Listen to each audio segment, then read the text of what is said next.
പ്രിയ സഹോദരങ്ങളെ, ഞാൻ എന്നെക്കുറിച്ച് പറയുകയാണെങ്കിൽ എൻ്റെ ചെറുപ്പത്തിലെ ആത്മീയ വേലയ്ക്ക് വിടാൻ ആഗ്രഹിച്ചു. അവർ വിട്ടു. എങ്കിലും ഞാനതിന് പോയില്ല. അതിനെക്കുറിച്ച് ഞാൻ പിന്നെ പറയാം. എന്നാൽ ഇന്ന് ഞാൻ കാണുന്ന കാര്യം, അത് ഞാൻ എന്തുകൊണ്ട് പോയില്ല എന്നുള്ളത് നിങ്ങൾ മനസ്സിലാക്കണം. ഇന്ന് ഞാൻ കാണുന്ന കാഴ്ചകൾ, ഒന്ന്, സെറാഫീം എന്നൊരു മെത്രാപ്പോലിത്ത. മക്കളെ, ബൈബിളിൽ പറഞ്ഞിട്ട് നിന്റെ ഇടം കൈ ചെയ്യുന്നത് എന്തെന്ന് വലം കൈ അറിയരുത്. പക്ഷേ എങ്കിൽ ഇന്ന് 10 പൈസ ഒരാൾക്ക് കൊടുത്താൽ അത് പിടിച്ചു പറയുന്ന ആത്മീയ നേതാക്കന്മാരുണ്ട്. അതാണ് ഒന്ന്, സെറാഫീം എന്ന കള്ളമെത്രാപ്പോലിത്ത.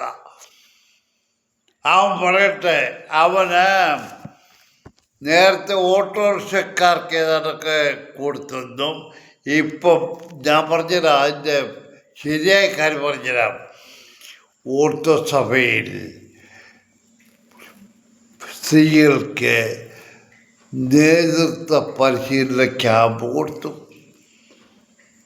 ഓർത്തോ സ്ത്രീകൾക്ക് ആരാണ് കുടുംബത്തിൻ്റെ നാഥൻ അത് മറന്നേക്ക്. അത് കഴിഞ്ഞിട്ട് ഓൾ വേൾഡ് സ്ത്രീ സമാജം അവരുടെ കൂട്ടായ്മ ഉണ്ടായപ്പോൾ അവർ ചില സ്ത്രീകൾ പറഞ്ഞു, ഞങ്ങൾക്ക് എല്ലാ കഴിവുകളും ഉണ്ട്.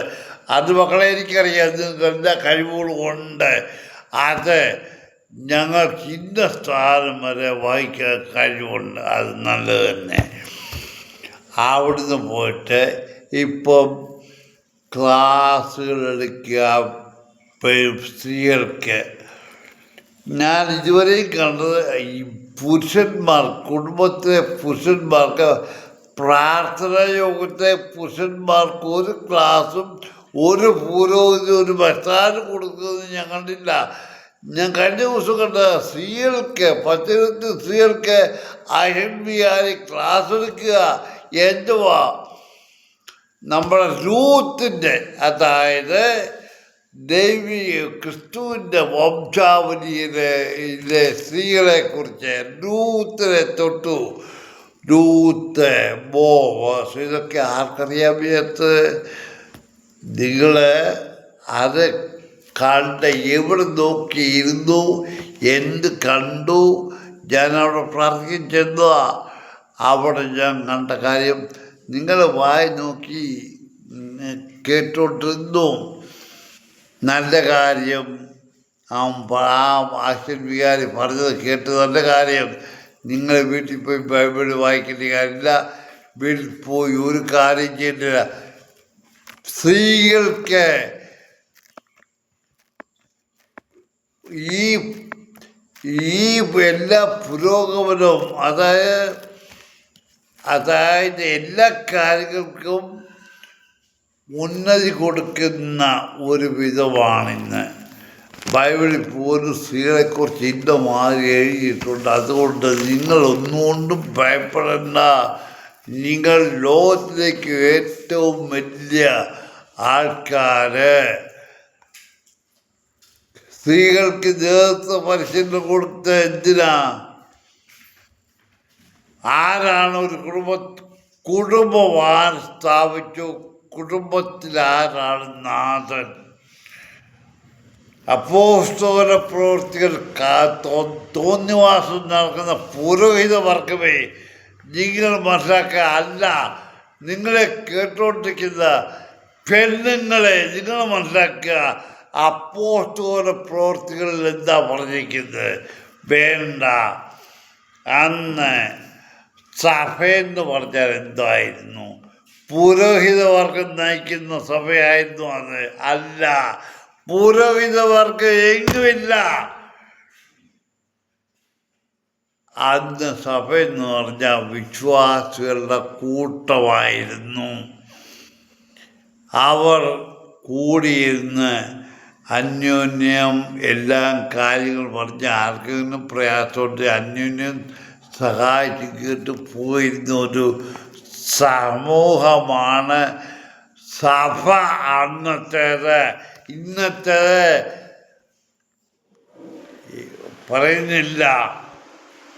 സറാഫിയും കഴിഞ്ഞ കാലത്തെ ഓട്ടോറിക്ഷ ഡ്രൈവർമാർക്ക് പലതും ചെയ്തു കൊടുത്തെന്ന് പറഞ്ഞ് ഇന്ന് എല്ലാ ഓർത്തസഭയിലെ സ്ഥിതമായിട്ട് എല്ലാ പെണ്ണുങ്ങളെയും എല്ലാം ഒരു പരുവത്തിലാക്കി. ഇപ്പോൾ ആശ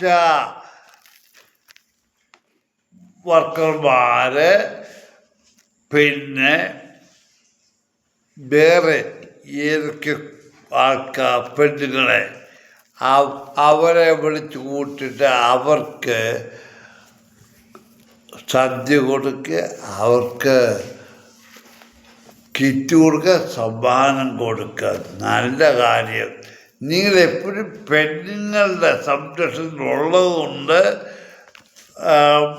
ഓർത്തസഭയിലെ പുരുഷന്മാർക്കൊന്നും പേയ്ക്കുന്ന കാര്യമില്ല.